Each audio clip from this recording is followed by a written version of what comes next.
c'est clair loolu léegi may ko mu ñëw. Abdoulaye Gallo crise bi parti socialiste di traversé tey su ma waxee.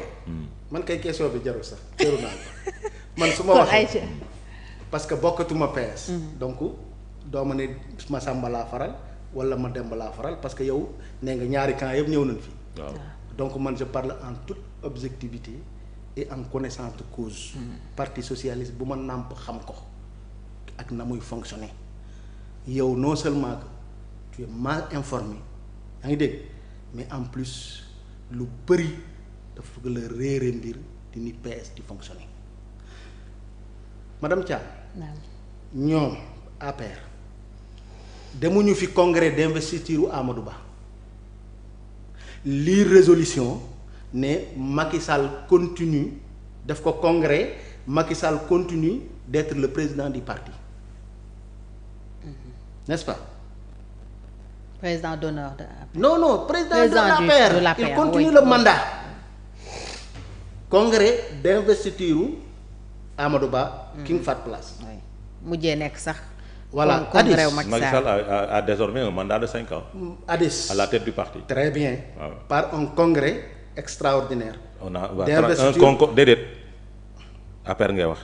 dañu ñëw congrès d'investiture Amadou Ba la woon dañu ñëw congrès d'investiture on a pris une déclaration pour dire dañ koy transformer ce n'est plus un congrès d'investiture mais c'est un congrès extraordinaire. voilà déglu rek. non dégg loolu du débat bi. non c'est une information non déglu non attends déglul non dafa ne congrès d'investiture c'est le congrès d'investiture qui a été transformé en congrès extraordinaire. Et loolu du débat depuis ba ñuy installé bàyyi ma terminer. non dama lay jox information nga xam. damay xam depuis ba ñu installé Macky Sall secrétaire général du président de l'APR il a un mandat de 5 ans. D'accord, c'est clair. Voilà, Abdoulaye. c'est-à-dire que un congrès qui investit un candidat à une élection présidentielle ne peut pas avoir autre appellation qu'un congrès d'investiture. Maintenant dañu xaaj congrès bi ñaari pàcc. Congrès d'investiture de Amadou Ba, congrès extraordinaire pour prolonger le mandat de Macky Sall. Réélire Macky Sall. Voilà tegal foofu sa baaraam mon frère. 1996 le parti socialiste def congrès ordinaire jël Abdou Diouf tabb ko président du parti. le congrès sans débat. non Addis toi aussi. on se rappelle. waaw mais loolu du débat. boobu nag xam nga PDS laa ne woon. mais non loolu du débat Addis bul yàq waxtaan bi c'est aussi important. li ñu wax def Ousmane Tanor premier secrétaire. ñu def Ousmane Tanor premier secrétaire. 96 97 98 99. 2000 2001 2002 2003 2004 2005 2006 2007 12 ans ñu doog a demaat congrès ordinaire octobre 2007 jël Ousmane Tanor Dieng jëlee ko place am de premier secrétaire yóbbu ko. secrétaire général élu en 2000 la ñu jël Ousmane Tanor Dieng en tant que premier secrétaire les conclaves 1 et 2 de Savana créé benn commission yaa ngi dégg provisoire ne ko yaay présider commission bi et c'est cette commission qui préside le bureau politique c'est-à-dire que dans nos textes le mot intérim moo fa amul te un parti politique fonctionne son mode d'organisation. non il faut dire dans les textes du PS parce que tu n'es plus. tu n'es plus PS nga lapsus la dans les textes du PS. Le mot intérim n'y existe pas muy benn ñaareel bi mooy le mode d'organisation et de fonctionnement du PS de l'APR du PDS de PASTEF ne repose que sur ses statuts et son règlement intérieur. Oui. C'est vrai. danga may dégg ñu dem 2019 yéen li ngeen def ñun ñoo ko njëkk a def congrès d'investiture Macky Sall fin 2018.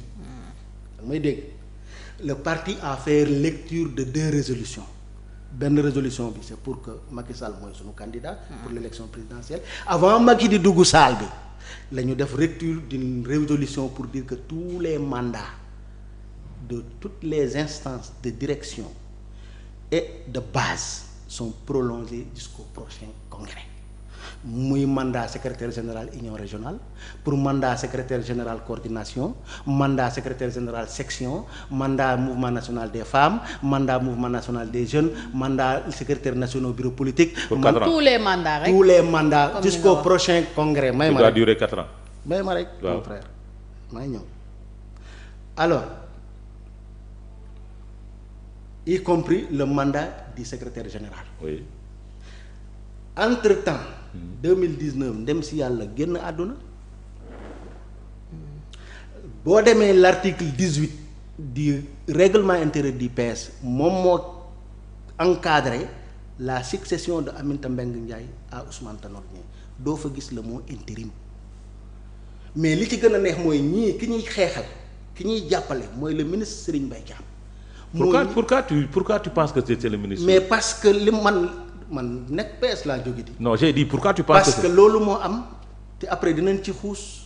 déet man kay duma ci xuus. voilà loolu c'est interne au parti. voilà léegi moi je suis dans les principes. ok léegi. mooy ñi attaqué Aminata Mbengue Ndiaye. justement ce sont des éléments de c'est le clan de Serigne Mbaye Thiam. ok yaa ngi may dégg Serigne moo njëkk a dem 3 jours après l'enterrement de notre défunt aussi xaarul sax le deuil mu dem à la une radio de la place ne c'est Aminata Mbengue Ndiaye qui remplace qui succède à Ousmane Tanor Dieng automatiquement de plein pouvoir avec effet immédiat ñu dem bureau politique ñu waxtaanee ko fa bureau politique entériné ko ne Aminata Mbengue Ndiaye remplace Ousmane Tanor Dieng non pas par intérim mais pour terminer le mandat ma jox la preuve depuis lors ba Aminata wutoo Tanor ba léegi dans les actes officiels du PS où il y a le cachet et la signature du secrétaire général gisoo fa secrétaire général par intérim secrétaire général nga fay gis LE léegi nag bu loolu weesoo parti bi jamono yi may wax ak yow tëral nañ commission pour dem congrès décembre. Ça c'est une information que tu viens de nous donner. voilà commission bi mi ngi ciy liggéey waaye commission bi orientation yu muy jël parce que dafa am pas yu samp mafia biir PS pour s'emparer du foncier de la maison du parti te foncier boobu jàpp nañ ne pour ñu samp emparer wu ci il faut que rek ñu def Serigne Mbaye Thiam secrétaire général du parti. ça c'est ça man dama dugg ci considération yi quoi. non doo ci dugg non dama la déglu ba nga wax Hadis dama la déglu ba nga wax. man dama dugg ci c'est-à-dire waxoo moom mooy wax. mais man je demande pas à ce que nga dugg ci considération oui ou non et je parle pas avec toi je parle avec les socialistes. donc lii mooy enjeu bi. may ma rek ma ñëw et l'opinion qui nous écoute est-ce que yaa ngi may dégg te gis nga booy porter plainte day am ñaari objet est-ce qualité kii porter plainte est-ce que am na droit porter plainte ak ki nga xamante ne nii plainte bi ban objet est-ce que c'est légal est-ce que c'est prévu par la loi xam nga Tanor porté woon nañ ko plainte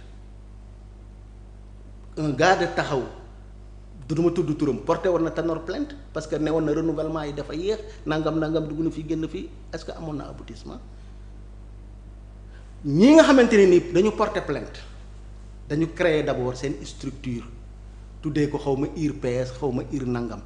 initiative pour la te réforme. les statuts du parti article 7 dafa ne la qualité de membre du parti socialiste se constate par la détention de la carte de membre et cette qualité est incompatible avec l'appartenance à une autre organisation politique te ñooñu tey nekk ci biir kenn ki dañ ko dàqoon ci parti bi bay ñoom Khalifa ak ñoom Aminata di dem keneen ki bokkul ci benn structure légale du parti ku ci nekk amoo sax carte de membre en validité du parti en cours de validité ba pare nga créer une structure parallèle au parti socialiste une structure qui est illégale au regard des statuts du parti